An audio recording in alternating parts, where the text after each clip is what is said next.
CBS News Miami. Good afternoon, and thank you for joining us. I'm Najahe Sherman, and welcome to CBS News Miami's 4 p.m. Quickcast. Let's take a look at today's top stories. Off the top, a dangerous situation out of Key Largo. A plane plunged to the ground at a golf course. You can see the front of the plane damaged and debris all around. One person airlifted to the hospital. CBS News Miami's Tanya Francois is working this story. What we learned coming up tonight at 5. The South Florida man accused of killing his adopted 10-year-old daughter has been found incompetent to stand trial. This story made headlines 13 years ago. Investigators say George Barahona tortured Nubia and her twin brother Victor for months. Nubia's body found on Valentine's Day 2001, soaked in chemicals in the back of her father's pickup truck in Palm Beach County.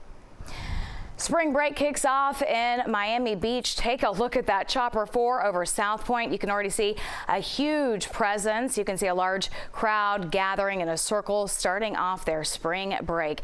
But the city of Fort Lauderdale is taking safety and making it a priority. Visitors say that they are welcomed, but officials say you better behave. CBS News Miami's Morgan Reiner has the latest. For the first time, the city of Fort Lauderdale is partnering with the hotels along the beach and providing them with Narcan. So that way, if someone overdoses, this reversal medication is available to them right away. On top of that, these test strip cards are going to be available at all of the bars in the downtown entertainment district to make sure your drinks are not spiked. 2 wheels, 4 wheels, or 4 legs. Law enforcement is making sure their presence is known on Fort Lauderdale Beach. Well, mostly. Will be enforced by both uniformed and undercover officers. Preparations taking place on land and sea. Over the next couple of days, we're expecting greater than normal winds, and that creates rip currents. Inevitably, every year when we have rip currents like this, we see drownings. Fort Lauderdale Mayor Dean Trentalis is encouraging people to come for spring break. We want to make your spring break experience the best experience you've ever had. Why? Because we want you to come back. We want you to come back next year. We want you to come back in future years. But Police Chief William Schultz said, do wrong? You can be arrested and/or issued a notice to appear. Throughout spring break, there are special restrictions. No alcohol on the general beach, no coolers, no loud music. The only exception of small specific areas where our hotels are allowed to serve alcohol and you're to stay in that designated area. The mayor said to expect the council to pass increased parking costs along the beach to encourage spring breakers to use ride shares.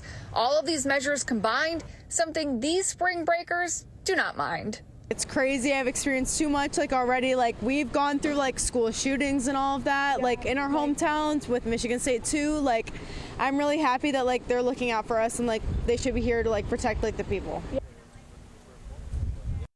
Since Miami Beach is cracking down on spring break, the Fort Lauderdale mayor fully expects more people will come here, but he says it does not bother him as long as he followed the rules. In Fort Lauderdale, Morgan Reiner, CBS News, Miami. Always alerting, always tracking. This is Next Weather. And taking a live look outside, a beautiful afternoon to end this very long work week. But what can we expect for spring break? Let's get right to Next Weather Chief Meteorologist Ivan Cabrera in today. Long week indeed. We had 2 months in the middle of the week. Thank you very much indeed. I'm ready for spring break. Saw some mounted police actually in the city there. So things are underway as we head in. And I think even the locals, we're going to want to get in on the beach because the temperatures are going to be in the 80s. We're going to have high humidity, and we're even going to have the type of showers and thunderstorms that we typically get, a couple months from now. Pop-up showers and storms, nothing widespread and nothing organized, but we're going to have to dodge those as we head through the upcoming next couple of days. We hit 80 degrees today. Most places stayed around 79 at the airport, still in the upper 70s as we check in right now. We also have that southeast wind that has brought us some cloud cover and a couple little showers here, but you blink and you miss them. Although if they hit you when they are a little bit stronger there, it's a quick little downpour and then they go away. That is what we're dealing with today and for the rest of the evening. For the weekend, things are going to get a little bit more interesting with showers and storms becoming a bit more widespread, I think, particularly heading into the day on the Sunday. Mid-70s, the temperatures aren't going anywhere. 10-degree differences between the morning low and the afternoon high. Something else we do typically closer to our wet season here. So warm and humid, all because we're south of this front. It's not going anywhere, and we aren't either. So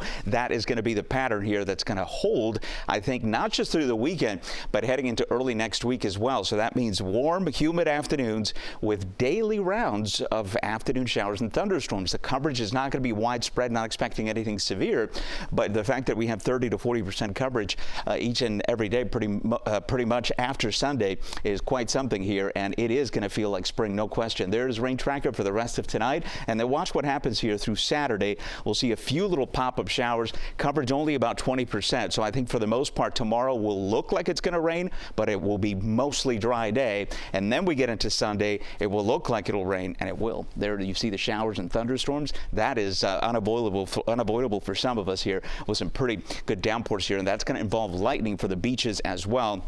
Something we're going to be following through the weekend and heading into early next week. Let's check in on the planner for the next 7 days. Temperatures, look at this again. We're stuck here in the low to eventually mid-80s. Temperatures at night aren't moving. Low 70s there, and our rain chances each day 30 to 40% coverage through the middle part of next week.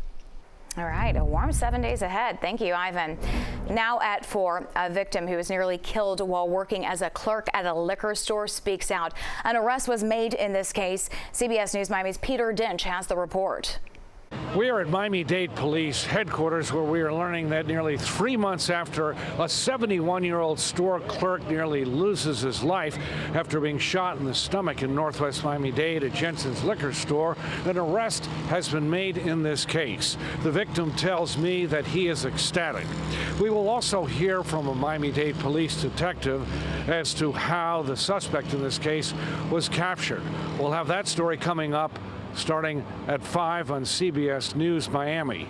In Doral, Peter Dench, CBS News Miami.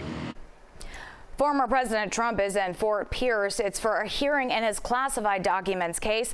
At issue is when will the case go to trial? Trump arrived earlier today. He was met by a group of supporters waving flags and holding signs. There was also some Biden supporters at the federal courthouse. In a motion filed Thursday, special counsel Jack Smith proposed moving the May court date to July 8th. Trump's attorneys proposed August 12th as an alternative. Our Joan Murray was in the courtroom in Fort Pierce. Look for her reports starting on CBS News Miami at 5 o'clock. An investigation is underway at the University of Miami. That's after a disturbing video surfaces. How the school is responding when we come back. Stay with us. Welcome back to CBS News Miami's 4 p.m. Quickcast. An investigation underway at the University of Miami. We now know the school is examining a video circulating on campus and on social media. It involves Sigma Alpha Epsilon fraternity. This is a portion of the video. Take a look. You can see what appears to be people chugging milk, then spinning it up onto a person sitting in a garbage can. The exact source of the video not known. The student newspaper, the Miami Hurricane, first broke the news of the video and the investigation. The fraternity now releasing this statement saying it has, quote, received a report related to an alleged incident involving our chapter at the University of Miami. We have placed our chapter on a cease and desist and are working jointly with the university to investigate. In a statement, UM said, quote, the University of Miami has received multiple reports related to an alleged conduct violations by one of our fraternity chapters. We are aware of video being circulated, but can only confirm the authenticity of one video. A full investigation is underway. And later tonight, CBS News Miami's Peter Dinch will have reaction from students. That story is coming up at 6. The race for the Republican presidential nomination is continuing in Washington, D.C. Voting is underway in the district, but an even bigger prize just 5 days away, Super Tuesday. CBS News Miami's Willie James Inman is in Washington with the latest from Campaign 2024. And who says there are no Republicans in D.C.? Nikki Haley is campaigning for last-minute support in Washington, D.C. as district Republicans start voting in the GOP primary. Don't complain about what happens in a general election if you don't vote in this primary. It matters. Former President Donald Trump has beaten Haley in every state that has voted so far.